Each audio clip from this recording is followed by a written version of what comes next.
we will go to our chalice lighting.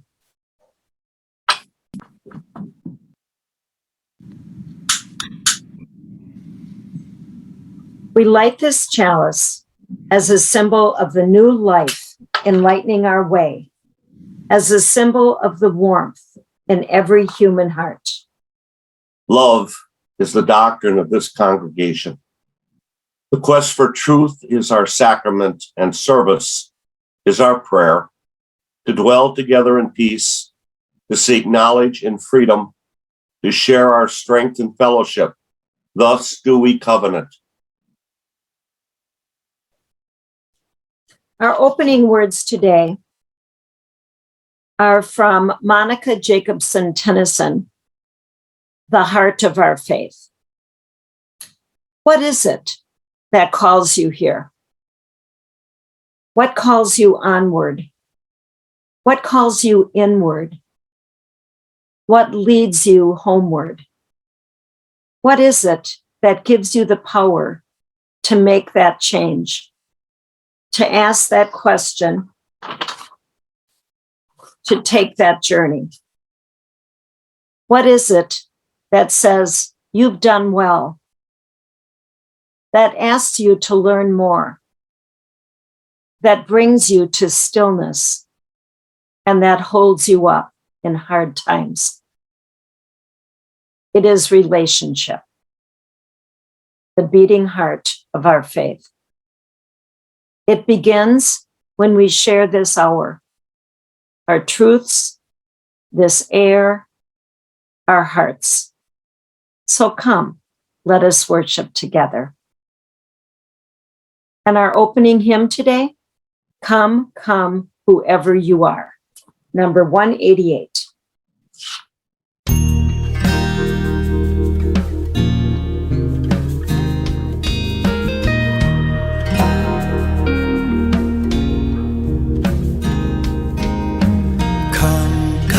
Whoever you are, come, come, come, come, whoever you are, come, come, come, come, whoever you are, come, come, come, come, whoever you are, come, come, wanderer, worshipper,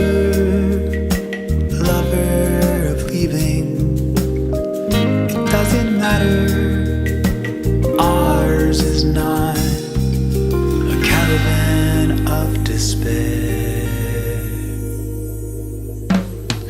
Come, come, whoever you are, come, come, come, come, whoever you are, come, come, come, come, whoever you are, come, come. Whoever you are, come, come, come, even if you have broken your vow 1,000 times. Come, even if you've been waiting for a miracle. True.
whoever you are.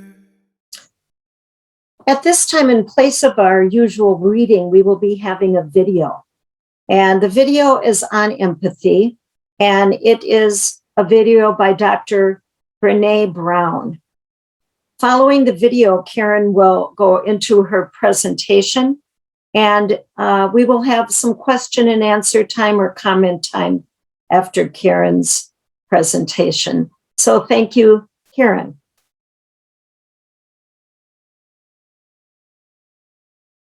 So what is empathy, and why is it very different than sympathy? Empathy fuels connection. Sympathy drives disconnection. Empathy, it's very interesting. Teresa Wiseman is a nursing scholar who studied professions, very diverse professions where empathy is relevant, and came up with 4 qualities of empathy. Perspective taking, the ability to take the perspective of another person or recognize their perspective as their truth. Staying out of judgment, not easy when you enjoy it as much as most of us do. Recognizing emotion in other people and then communicating that. Empathy is feeling with people. And to me, I always think of empathy as this kind of sacred space when someone's kind of in a deep hole and they shout out from the bottom and they say, I'm stuck, it's dark, I'm overwhelmed. And then we look and we say, hey, you can climb down. I know what it's like down here, and you're not alone. Sympathy is, ooh, it's bad, no, you want a sandwich? Empathy is a choice, and it's a vulnerable choice, because in order to connect with you, I have to connect with something in myself that knows that feeling. Rarely, if ever, does an empathic response begin with at least. And we do it all the time, because you know what? Someone just shared something with us that's incredibly painful, and we're trying to silver lining it. I don't think that's a verb, but I'm using it as one. We're trying to put the silver lining around it. So I had a miscarriage. Oh, at least you know you can get pregnant. I think my marriage is falling apart. At least you have a marriage. John's getting kicked out of school. At least Sarah is an A student. But one of the things we do sometimes in the face of very difficult conversations is we try to make things better. If I share something with you that's very difficult, I'd rather you say, I don't even know what to say right now, I'm just so glad you told me. Because the truth is, rarely can a response make something better. What makes something better is connection.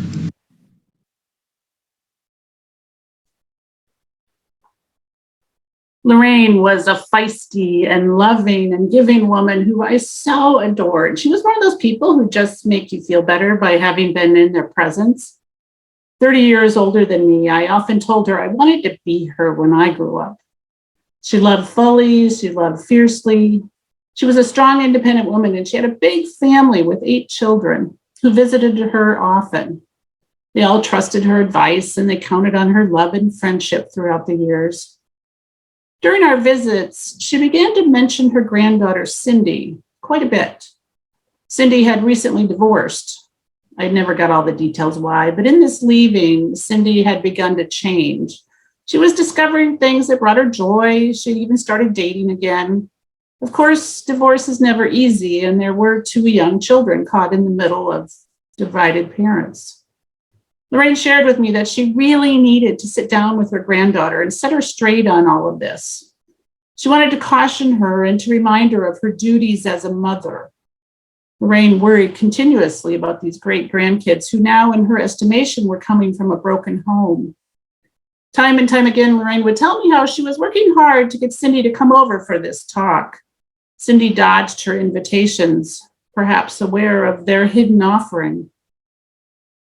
As Lorraine's health began to decline, she felt more desperate to make this conversation happen. One day I wondered aloud with Lorraine, as you're getting closer to end of life, is this really the way you want to be with Cindy right now? Telling her what to do, letting her know you're disappointed in her. Silence held the room. After a few minutes, it was clear that this question opened up a truth for Lorraine. You see, Lorraine had divorced her husband too. She knew the challenges and difficulties of raising her children almost single-handedly during a time when divorce was a rarity. She recalled the shame she felt. She recalled the rejection of friends and even some family. Finally, she spoke. "No," she replied. "No, that's not how I want to be." Weeks later, when we visited again, she told me that she had seen Cindy and they had had a wonderful visit.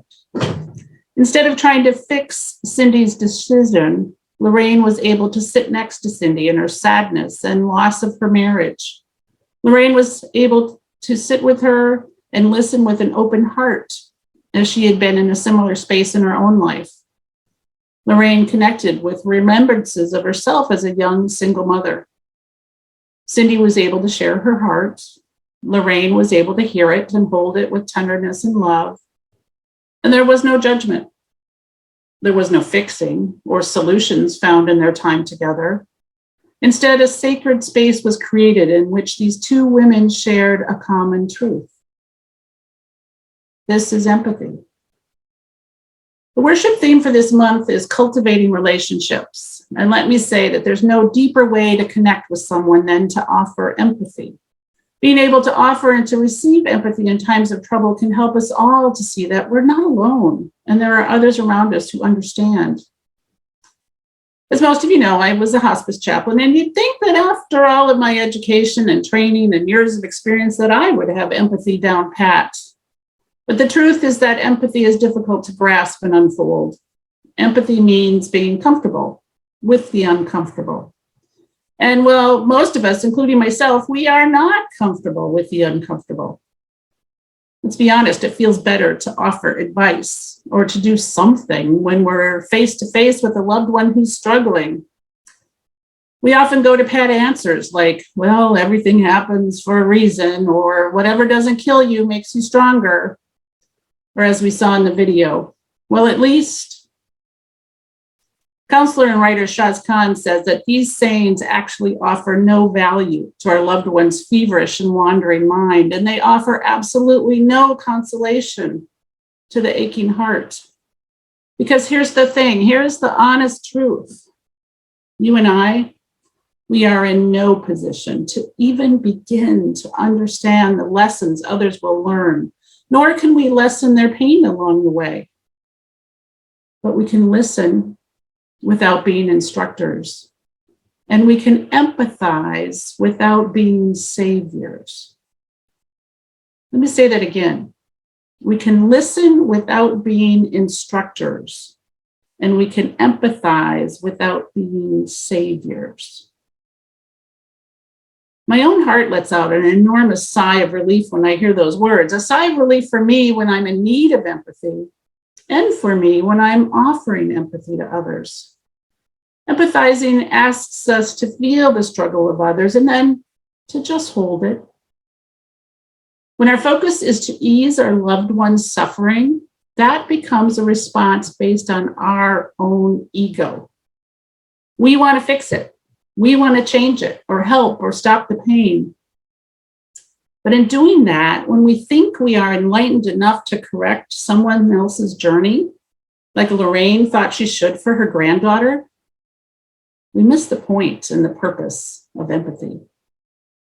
Dr. Brene Brown's beautiful video tells us the best thing we can really do is to admit to our loved one that we don't even know what to say right now, but that we are glad to be with them in their struggle.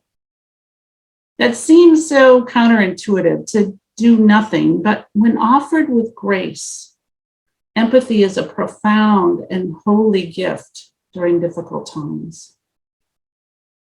A fellow chaplain told me that one of his most amazing days at work was a day when he said practically nothing at all. A large family had camped out in the waiting room of a hospital as a loved one was having a very serious and life-threatening surgery.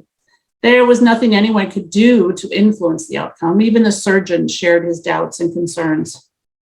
As they waited, my friend got them coffee and fruit. He got blankets and magazines. He drew crayon pictures with the young children who were there with their parents. He listened. as they shared their concerns and their tears and their fears, and he held their hands. And they waited. Finally, after 6 hours, the surgeon emerged from the OR. It had gone okay. There was still a lot to learn as the patient would wake up and as healing began, but overall, the surgeon felt hopeful. The family fell on each other in tears of relief and joy. The chaplain helped them to pack up their stuff so they could go home and get some sleep. The wife of the patient hugged him and told him what a difference his presence had made for all of them that day. My friend marveled at the fact that he really didn't do much at all. His words or actions didn't fix anything. He simply stayed with them in their discomfort. Being with someone in their discomfort, how I think many of us long for this when we are in our own discomfort. I know that we often can tend to isolate ourselves. We don't want to bother others. We don't want them to know how bad it really is. We often feel shame. But empathy is the antidote to shame. And in that letting go of shame, empathy fuels that connection. I wonder about empathy and what kind of role it might play with those we love who struggle with depression and anxiety. How often have we said, or has someone said to us, well, at least, or you should, trying so hard to fix the distress instead of just being quietly present or offering to really listen. Brene Brown says, to know pain is human. To need is human. Many of us are willing to extend a helping hand, but we're reluctant to reach out for help when we need it for ourselves. It's as if we've divided the world into those who offer help and those who need help. Brene Brown says, the truth is we are both helper and in need. Need is the most beautiful and holy compact between humans that exists. To strengthen that compact, to cultivate relationship, how powerful might it be if we just simply listened to one another? Feels like as a society, we've lost the art of really listening. We've become a society of folks who just like to tell. Our news feeds are the perfect example. Nowadays, it seems we're face to face with one another, thoughts and next words in hand, positioning our tongues to leap forward as soon as the other pauses to take a breath, waiting for a chance to jump in and say what we think. As NPR host Elise Headley says, when this happens, we become two people just shouting out random thoughts at one another. This isn't listening. So how do we change that? How can we listen with empathy? When someone's expressing pain to you, the first thing we need to do is listen fully with phones put away, sitting face to face, and being present in that moment. I'll tell you a secret. Throughout the years, I've learned a magic word that people inevitably say when they want to tell you something important. People will often start their conversations or confessions with the word so. If someone starts a sentence with that word, stop whatever you're doing and give them your full attention as they are getting ready to share something important. This is especially true for teenagers, but I must confess that even most adults do it too.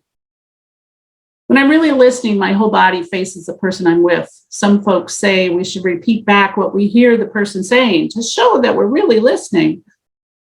But the truth is, there's no reason to show that you're paying attention when, in fact, you actually are. The body naturally turns towards someone. Our eyes can't help but look at the ones we love. Deep listening requires setting aside of yourself and focusing on the other. And as they talk, and believe me, they will, just listen. Don't start thinking of the next thing to say, because that's usually what we do. Stephen Covey says that most of us don't listen with the intent to understand. We listen with the intent to reply. Listen and then wait. Wait for them to ask you for your input. And if they do not ask, do not offer it. Let me repeat that. Wait for them to ask you for your input. And if they do not ask, do not offer it. Because here's the thing, more often than not, our deepest human desire is simply to be understood and to be heard. It's not to be told what should have been done or what went wrong or how things could have been different. True empathy allows others to express their reality, void of judgment and interruption. As a Unitarian hospice chaplain, I was very comfortable with folks of all walks of faith or even no faith at all. I championed for my patients who said they were spiritual but not religious, and I stood up for my patients who identified as atheists. My staff found this a little confusing at times. One of my nurses asked me once what I did when I was with patients like this who denied the existence of God. I paused, and the you in me came to the fore, and I said, well, during this period of end of life, I'm helping lift up issues like regret or forgiveness or reconciliation with loved ones. We explore what gave them meaning in their lives. We work towards finding peace and celebrating love and grace. In my estimations, these are very holy aspects of anyone's life, whether they have a faith tradition or not. She brushed it off by saying, oh, you mean secular things. I knew she had a very strong faith that supported her well, and I suspected the absence of talking about God at end of life seemed hard for her to imagine. So I asked her, is love, forgiveness, grace, and peace secular? If I was talking about these things in connection to God, you would not say so. For my non-religious patients, these issues are just as sacred and holy in their lives. Sacredness and holiness are things that give us meaning and connection. Perhaps not to God, but certainly to something bigger than ourselves. When we're able to be present for one another in empathy, we open ourselves up to that holiness of that connection with another human, to something bigger than ourselves. Each one of us here today understand that sacred feeling of having been seen and really heard by someone. We walk away from our time feeling better, feeling understood. Empathy opens us up to that holy moment of connection. As many of you know, aging has its challenges and its blessings. And as I've been moving into my 60s, I've learned that if I share my vulnerability, my messiness, my brokenness, it's actually very freeing. In my youth, I spent too many years building a facade that led everyone into believing that I had it all together. It was exhausting and actually kept me separated from my friends and family at times. This facade did not allow me to invite them truly into my life. Now I find in sharing honestly about myself, I instantly build a bridge to understanding. Whenever I share my vulnerability, someone else will always say, yes, I know what you mean. We've all been in dark places.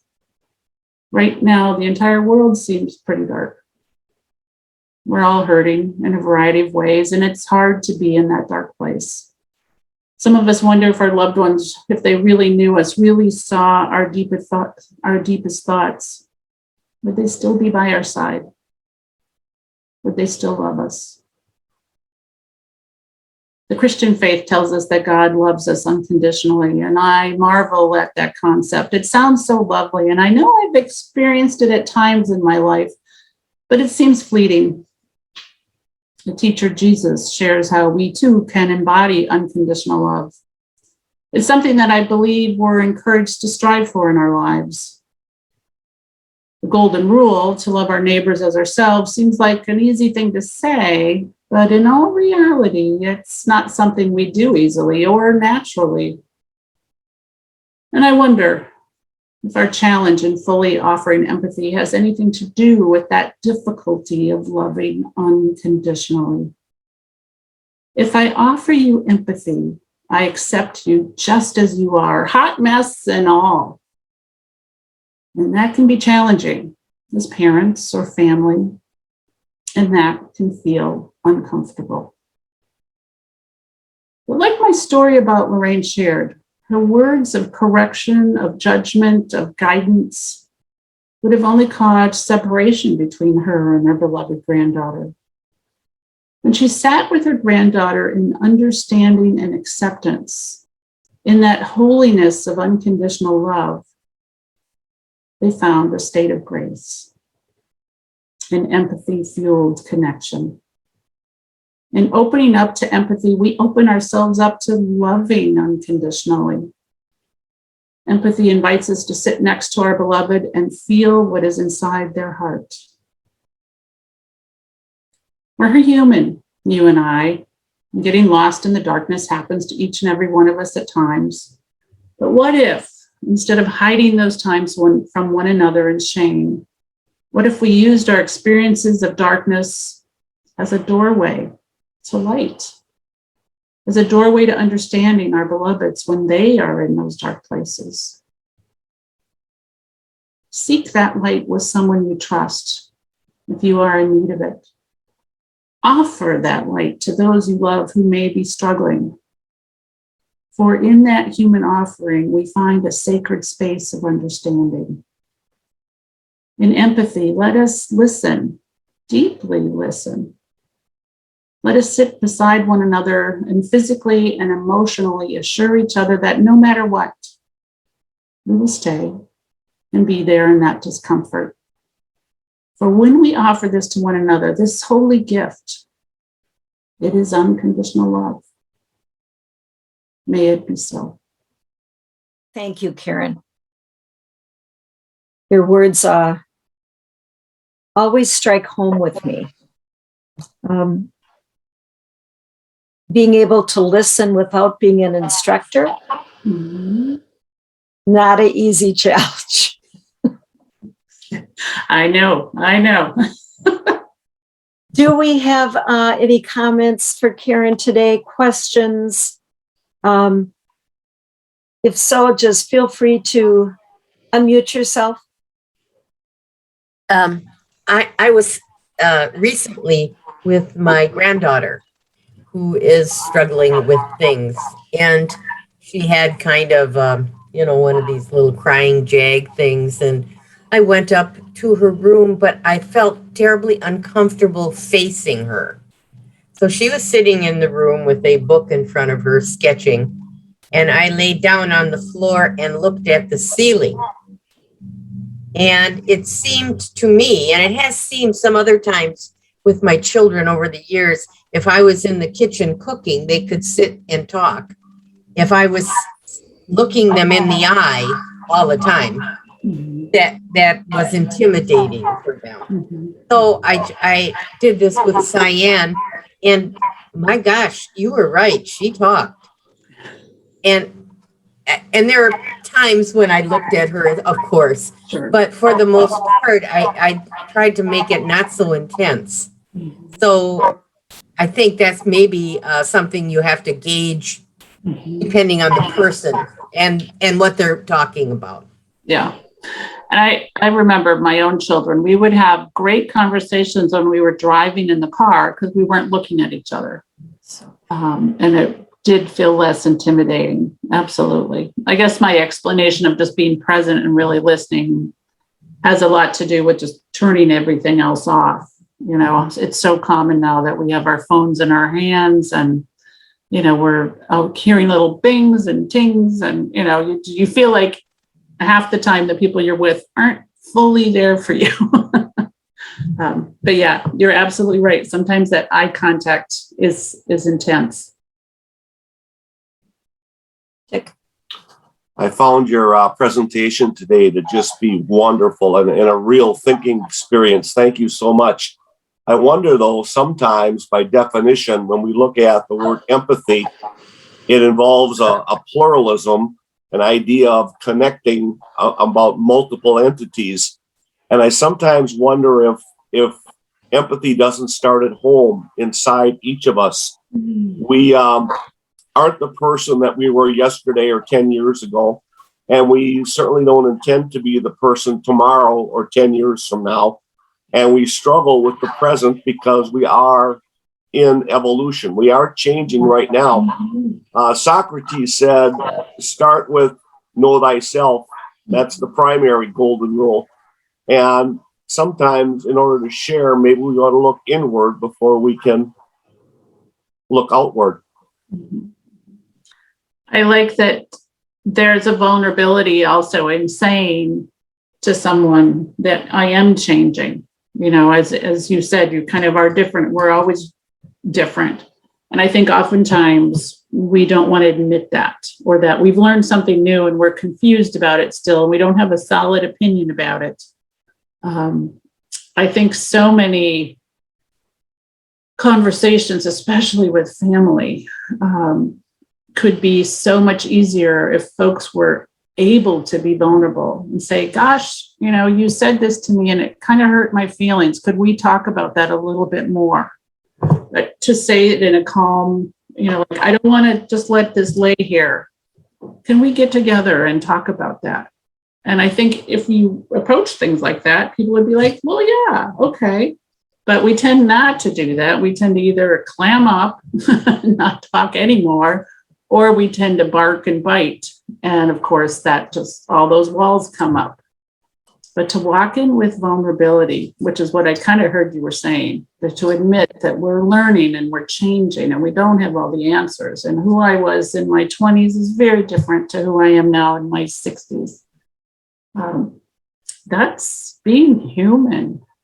And sometimes I think we get so caught up in being perfect, you know, like I have to have the right answer or I have to do the right action.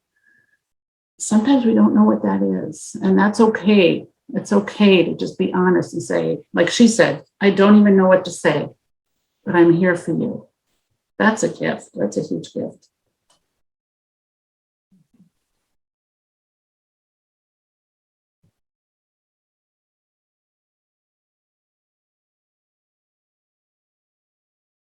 Carolyn? Hi. Well, I don't know if this applies, but I was talking with someone last night who said that when something about someone irritates her, it's some part of her own self that she's rejected. Does that sound right? Yes. Very, very profound. And what that, I often say this is, you know, when you're with somebody and they say something and it just kind of heats you up, it's because there's some truth into what they're saying in yourself, you know, and you know it, but you think you're pretty good at hiding it or covering it up or whatever. And so when somebody lifts it up, all of a sudden your first response is you get a little hot under the collar about it. And that's always been a clue to me. And even when I was working with my patients was, what is it in you that is making you respond that way? And if you ask yourself that question, when you realize that energy and that heat that happens around a topic or a comment or an action, to really pause and step back and go, what's really going on inside of me here? More often than not, you'll say, there's a little bit of truth to what was just said. And that's hard to swallow sometimes for us.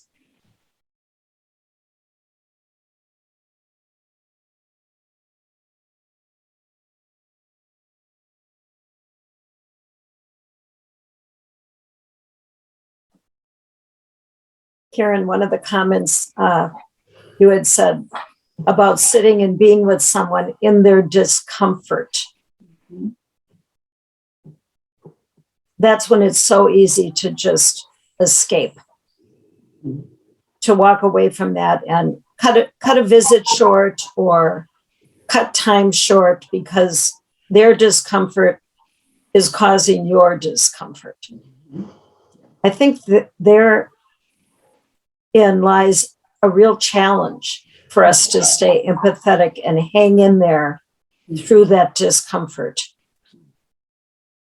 I would agree. And obviously, you know, I mean, as you were saying, I'm like, well, of course, you're not going to camp out at somebody's house, force your presence upon them. You know, obviously, you would never do that. But you might just say, I'm here. And if you need to talk or even a phone call, you know, the next day, how are you doing? I just wanted to check in. Mm-hmm. That it isn't this looming, you know, presence that you're offering. But I think it's important to be able to do that for one another. The other piece that I think is a struggle is if you have loved ones in your life that maybe have mental health issues that cause chronic things that happen again and again and again, it's hard for us to set boundaries around how we are with them. You know, you don't want to be a doormat. You don't want to be rushing in to save the day, because oftentimes that might be what they're looking for. And that's a challenge. I think each of us, if you have someone in your life like that, you've got to really do some thinking by yourself away from them in that situation and come up with solutions that you feel, I still love you and I'm here for you, but here's some lines in the sand, and to be true to yourself, not to cross those lines sometimes. And that's hard. I have a family member who's got some mental health issues going on, and we could be there every day, depending on what's the latest drama. And so we've had to really, as a family, kind of say, okay, we're going to do this, but we're not going to do that. And that can be hard. But there are some things obviously there's really not a whole lot we can fix. I mean, as people are dealing with things emotionally and in their own lives, they have to go. The majority of us have to go through those journeys and learn from them. But for some folks, there's other obstacles in their path, whether it's mental health or addictions, those kind of things. So it's a challenge. It's a real challenge.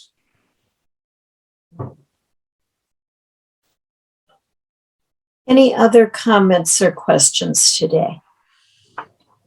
Well, thank you so much, Karon. Oh, thank you. Lovely Thank you. words. You always keep me thinking long after our services. So thank you very much. You're welcome. I wanted to say something. Oh, go ahead, Ash.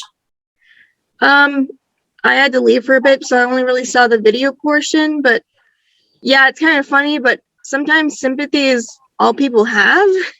Yeah.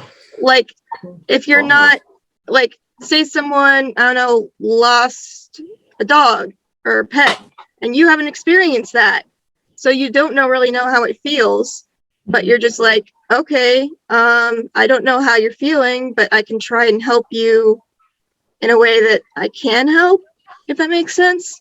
Mm-hmm. Like, dunking on sympathy is not really the way to go for me. Mm-hmm. Because even, like, say, I don't know, maybe you have a mental illness that makes your empathy pretty low, then sympathy would be what you go for because of the lack of empathy. Mm-hmm. But it doesn't make you a bad person. It just means you just have different tools to fix the situation. Right. Yes. I agree with it. But I'm also hearing the word fix. And I think that's the difference between sympathy and empathy. Sympathy is going to offer things that are tangible. Empathy is just going to offer presence. And if it's hard to just offer that presence and you know that that's a struggle for you, that's okay. And to even be honest about that, that's okay to say. But I think that's the biggest challenge between sympathy and empathy. And there are plenty of times in our life, somebody falls down and breaks their leg. Of course, you have sympathy for them and you're going to help them to do whatever it is they need to do to fix that. But if somebody's, getting divorced or has someone who's passed away and it's something we can't fix, empathy offers a different kind of comfort. Both are valuable. They both are valuable. And I understand completely. Empathy is hard. It's hard for me. It really is hard because you have to be uncomfortable. Well, you have to be comfortable with the uncomfortable. And it's tough. It's very tough. I hear what you're saying and I understand. You're not alone in that. Thank you very much. Thank you, Ash, for those comments. Mm-hmm. Our closing hymn today is from the 2020 UUA General Assembly Choir, We Are.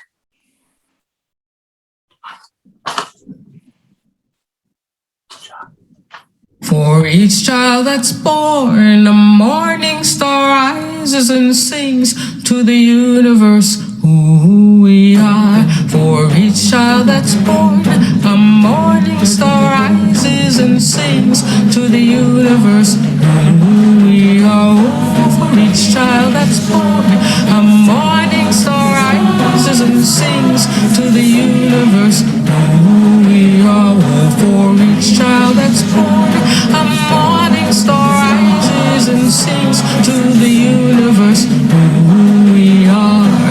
We are our grandmother's prayers, and we are our grandfather's dreamings, and we are the breath of our ancestors. We are the Spirit of God. We are mothers of courage, fathers of time, daughters of dust, and the sons of great visions. We're sisters of mercy, brothers of love, lovers of life, and the builders of nations. We're seekers of truth, keepers of faith, makers of peace, and the wisdom of ages. We are our grandmother's prayers. We are our grandfather's dreamings, and we are the breath of our ancestors. We are the Spirit of God. We are mothers of courage, fathers of time, daughters of dust, and the sons of great visions. We're sisters of mercy, brothers of love, lovers of life, and the builders of nations. We're seekers of truth and keepers of faith. We are makers of peace and the wisdom of ages. We are our grandmother's prayers. We are our grandfather's dreamings, and we are the breath of our ancestors. We are the Spirit of God. We are our grandmother's prayers, and we are our grandfather's dreamings. We are the breath of our ancestors. We are the Spirit of God. For each child that's born, a morning star rises and sings to the universe who we are. For each child that's born, a morning star rises and sings to the universe who we are. We are one.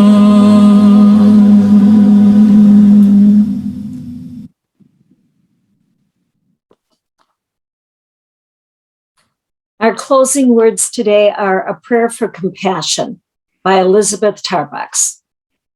Spirit of life, I give thanks for the opportunities to love that present themselves in this turmoil of life, where the light catches the tears of another's eyes, where hands are held and there are moments without words. Let us be present then and alive to the possibility of changing. Let us seek to make another's well-being the object of our concern. Let us seek to be present to another's pain, to bathe another's wounds, to hear another's sadness, to celebrate another's success, and to allow the other's story to change our own. So let us stand in the morning on damp grass and hear the syllables of birdsong and fill up on sweet air that flows over oceans and continents. Let us look up at the stars and the planets that fill the night sky with majesty. And for all of this, let us be grateful.